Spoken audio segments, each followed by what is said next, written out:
Hello student. So today we are going to discuss class 9th chapter 2 that is polynomial which is very important. आप देखोगे तो ये आपको 10th में भी आता है, आपको 11th में भी आएगा, 12th में भी आएगा. बेसिकली जब तक आप मैथमेटिक्स की स्टडी करोगे तब तक ये पॉलिनोमियल्स आपके पीछा नहीं छोड़ने वाले. सो हम पॉलिनोमियल को डिस्कस करते हैं और 2.1 एक्सरसाइज भी सॉल्व करेंगे पैरेलल में. तो अब देख लेते हैं हम. सबसे पहले हम समझते हैं पॉलिनोमियल होता क्या है. तो पोली मतलब क्या होता है? दो टर्म्स है यहां पे, एक पोली और एक नोमियल. पोली मतलब मैनी और नोमियल मतलब टर्म्स. तो बहुत सारी टर्म्स मिलके क्या बनती हैं? पॉलिनोमियल्स. ऐसा नहीं कि 50-100 टर्म होगी तभी पॉलिनोमियल. सिंगल टर्म होगी उसे भी हम क्या बोलते हैं? पॉलिनोमियल्स. तो आपको पॉलिनोमियल्स क्या होता है ये तो पता चल गया. अब पॉलिनोमियल्स में कुछ वेरिएबल होते हैं और कुछ कांस्टेंट्स होते हैं, है ना. कांस्टेंट जैसे मान लो ये एक पॉलिनोमियल है, ये भी एक पॉलिनोमियल है 3x प्लस 4x स्क्वायर. ये क्या है? इसको मैं ऐसे लिख दूं 4x square plus 3x plus 2. ये एक एग्जांपल के तौर पे हम एक पॉलिनोमियल लेते हैं. इसमें कितनी टर्म्स दिख रही है? 1 2 3 टर्म्स हैं. 3 टर्म्स आर देयर. सो आप देख रहे हो ये क्या है? x जो होते हैं इसे क्या बोलते हैं हम? वेरिएबल्स. वेरिएबल्स है ना. x क्या हो गए आपके? x y z जो भी होंगे ये सारे क्या कहलाएंगे? आपके वेरिएबल्स. और ये जो 4 दिख रहा है आपको, ये क्या है? आपका कांस्टेंट. कांस्टेंट. अब इसी को हम क्या बोलते हैं? एक्स स्क्वायर का ये क्या है? कोफिशिएंट, है ना. तो मान लो ये एक्स स्क्वायर है. एक्स स्क्वायर के आगे कोई वैल्यू दिख रही है? कांस्टेंट नंबर दिख रहा है? नहीं. तो इसके आगे हम 1 लगा दे तो क्या फर्क पड़ रहा है? तो ये क्या हो गया? इसका कोफिशिएंट. एक्स स्क्वायर का कोफिशिएंट क्या हो गया? 1.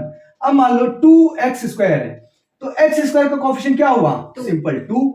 अब आपको कोई बोल देगा 2x स्क्वायर प्लस 3x. अब कोई बोलेगा x का कोफिशिएंट क्या है? x स्क्वायर का नहीं पूछा आपसे, x का कोफिशिएंट तो 3 हो गया.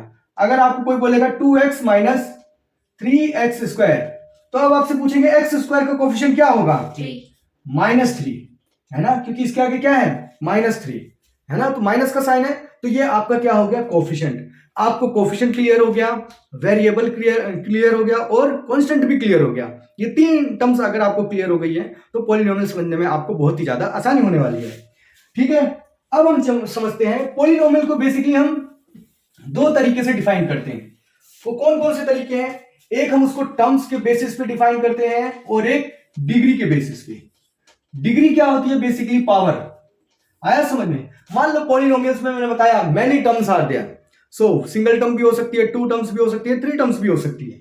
तो मान लो अगर सिंगल टर्म है 3x है तो ये क्या कहलाएगी? आपकी मोनोमियल्स, है ना. अगर मान लो आपकी 2 टर्म होगी, मान लो 3x और वेरिएबल कितना है? ये x एक ही वेरिएबल है ना. Variable x y.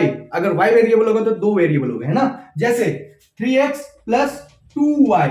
ये भी क्या है? पॉलिनोमियल्स है. लेकिन टर्म यहां पे कितनी है? 2 है. और वेरिएबल भी कितने हैं? 2 है. एक x वेरिएबल है और एक y वेरिएबल है. तो 2 टर्म्स हो गए यहां पे. तो इसको हम क्या बोलते हैं? बायनोमियल्स. बायनोमियल. आया समझ में? वेरिएबल कितने हैं? 2 वेरिएबल्स. और इसको हम लिख देंगे 2 वेरिएबल्स. ठीक है.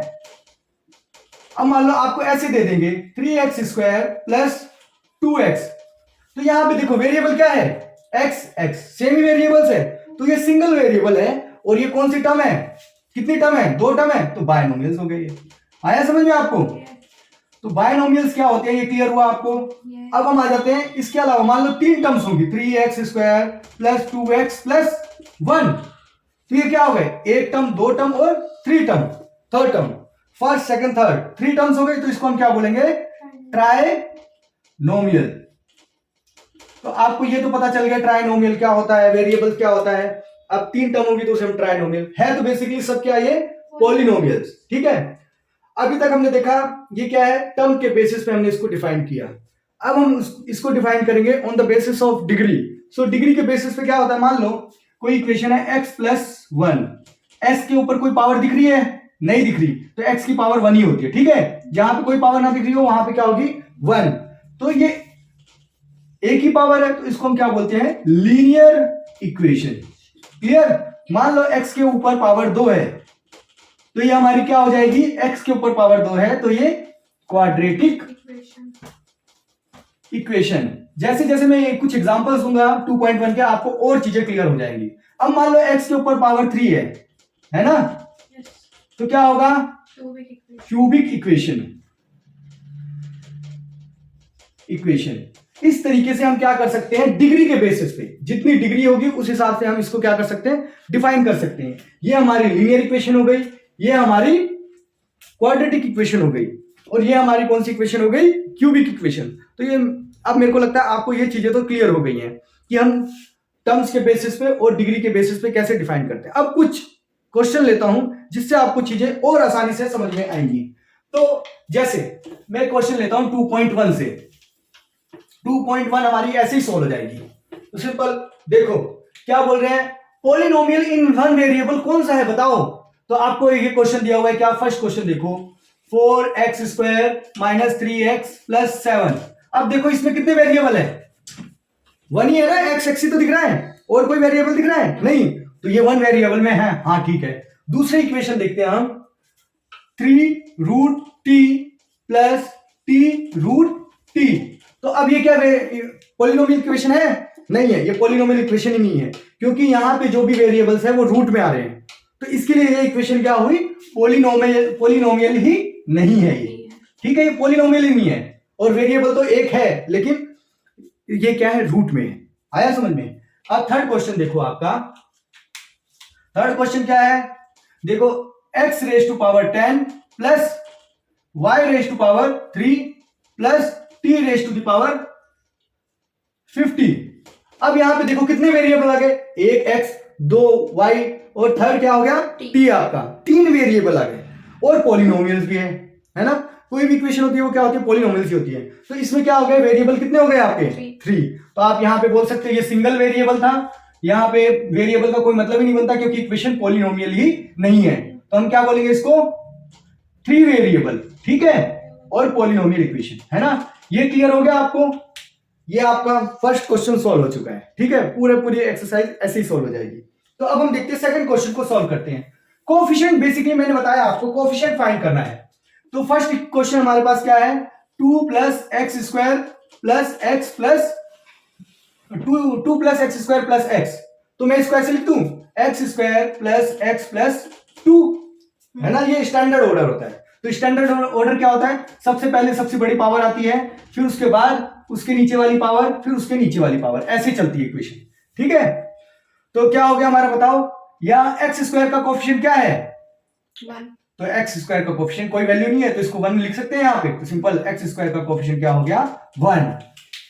अब हमें बोल रहे हैं 2 माइनस, है ना, 2 - x² + 3x³, ये आपको बोला है। तो यहां पे x² का कोएफिशिएंट पूछा है हमसे, तो x² का कोएफिशिएंट क्या है यहां पे, 1, -1, ठीक है। तो -x² का कोएफिशिएंट क्या हो गया, -1, ठीक है। वैसे ही हमें क्या बोला, एक और क्वेश्चन दिया हुआ है, π/2 x² + x। तो यहां पे x² का कोएफिशिएंट क्या है, π/2, simple π/2 is the coefficient of x²।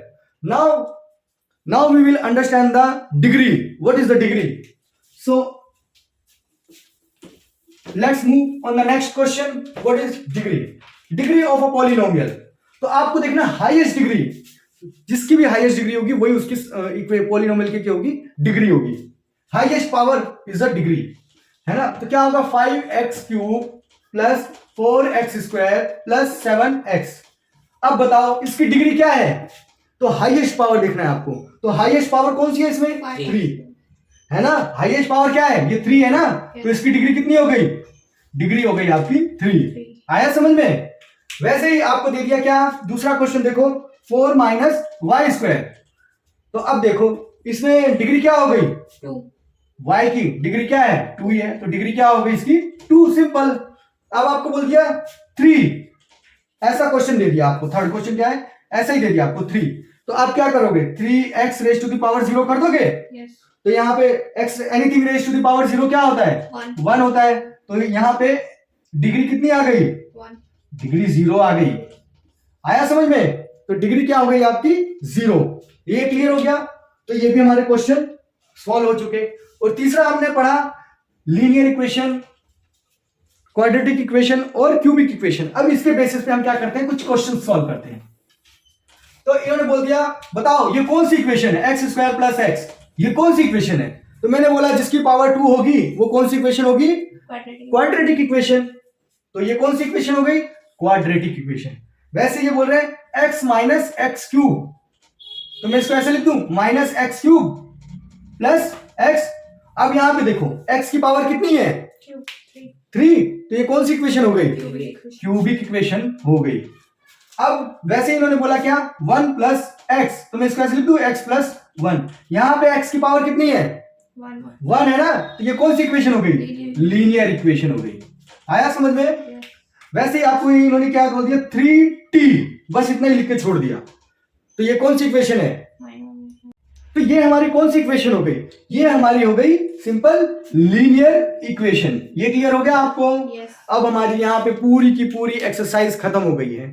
2.1 और 2.2, 2.3, 2.4 एंड 2.5 ये सभी मैंने एक्सरसाइज ऑलरेडी सॉल्व कर दी है। तो प्लीज प्लेलिस्ट में जाके उसको अच्छी तरीके से देखो। अगर कोई भी डाउट होता है तो प्लीज कमेंट सेक्शन में आप कमेंट करके मेरे से पूछ सकते हो।